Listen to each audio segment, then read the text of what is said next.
Welcome to 5-3b, dividing polynomials. We'll be using synthetic division. The difference between this and the other video is that it's a little more in depth. You can see up here we have a polynomial divided by a binomial, and that's important for two reasons. One, synthetic division only works when you have a divisor that's a binomial. The other thing that's important here is that according to the rule of synthetic, our leading term, the coefficient must be 1. And you can see right here, it's not 1. So what do? Well, I'm going to go ahead and put 3t plus 1, and I'm going to divide. And the reason why I'm dividing is because this is a multiplication problem, and the only way to get that to 1 is to divide. Whatever you do to one term, you do to the other. You can see here that now I have t plus 1/3. All right, that's our new divisor. Now remember, we divided by 3, and we're also going to have to do that again when we use our steps here. I'll show you at the end. Degree order is also important. I have t to the third, t to the second, t to the first, and none. None of my degrees is missing. It's in order. Synthetic division requires that you just use the coefficients of each of your terms. You can see 6, 5, -2, and 1. Sets up with me with 1, 2, 3, 4 columns. All right, here in the batter's box, or the box that's up here, it's based on this number from our divisor, not the first one, but the second one. It is a positive 1/3, so I will place it with an opposite sign. Of course, you see I have my work table, where on top I add, the bottom I multiply. Our first column, that 6, skips the addition and goes right to the multiplication. We always multiply by the box, so 6 times -1/3. Well, positive and a negative is a negative. Calculator, 1/3 times 6 is 2. We're going to go ahead and add. These are integers, so it's easy to work with, so we get a positive 3. We're at the multiplication level, so we're going to multiply by, once again, whatever's in the box, positive and a negative. Give me a negative. 1/3 times 3 is 1. You can see here I'm on the addition level. -2 plus -1 gives me a -3. All right, I'm back to multiplying. I multiply by the box. 2 negatives turn to a positive. 1/3 times 3 is 1. I get a 1. You can see now I'm going to add these two together because that's where we're at. We get 2. Once again, I'd like to remind everyone that this last column is known as the remainder, and we do have a remainder. Now, I told you at the end, we're going to have to divide by 3. We have to be consistent. Whatever you do to the divisor, we got to do to the dividend. Here's our dividend right here. All right, so we're going to divide each one by 3. I'll simply just use a fraction bar. So 6 divided by 3 is 2. I'm going to go ahead and put the 3 under here and divide again. And 3 divided by 3 is 1. I'm going to do this one more time. I'll put it under here, get 3, and I get a -1. Now, never divide the remainder.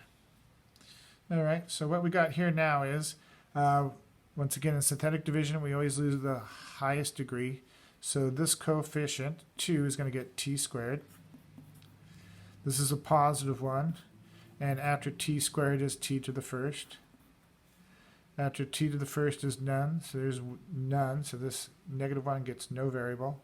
We have a remainder, so in order to use a remainder, we put it as a fraction. The remainder goes on top. Now our divisor, or the denominator, is not this one, but it's the original. So that would be 3t plus 1.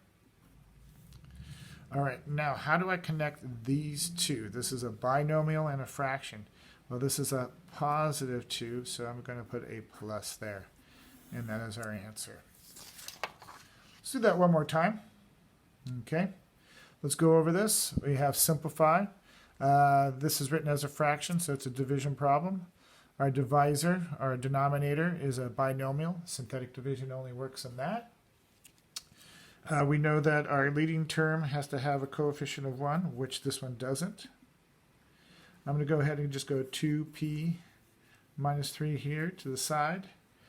This is multiplication, so the only way to get this to 1 is to divide. Whatever I do to the one term, I do to the other. Alright, so I'm going to go ahead and write right over here, I get p minus 3 over 2. Alright, remember we're going to have to divide again by 2 later on. Alright, so here we go. We have p to the 4th. We have p to the 2nd, so we're missing p to the 3rd, so we're going to do something with that. P to the 2nd goes here, p to the 1st, and none. Alright, we're missing a degree here, so when I place my coefficients first with the leading term of p to the 4th, I put 4. Since there's p to the 3rd is missing, I'll have a placeholder of 0. P to the 2nd has negative 17, p to the 1st has positive 14, and none is negative 3. Alright, as we do know, we take this, which is our new divisor, we place this number into the box. It's a negative, so we're going to change it to a positive because we always take the opposite sign. We're going to start with the first column. The first column skips the addition, goes straight to the multiplication. Alright, so here we go. We're going to go positive times a positive. 3 over 2 in my calculator comes out to be 6. Now we start adding in the second column and we get 0 plus 6 is 6. We're going to multiply 6 by whatever's in the box. They're both positive. I take my calculator out and go 3 over 2 times 6 and I get 9. We're on the top of our work table, which is addition. When I add 9 to negative 17, I get negative 8.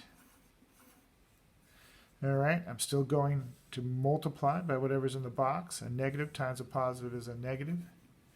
I'm going to take 3 over 2, multiply by 8 in my calculator, and I get negative 12. Alright, you can see the 12 is on top of the work table where we're adding. So I'm going to add 14 and negative 12, and I get 2. Alright, I'm going to continue on to multiply. I'm going to multiply by what's in the box. They're both positive, so my answer is going to be positive.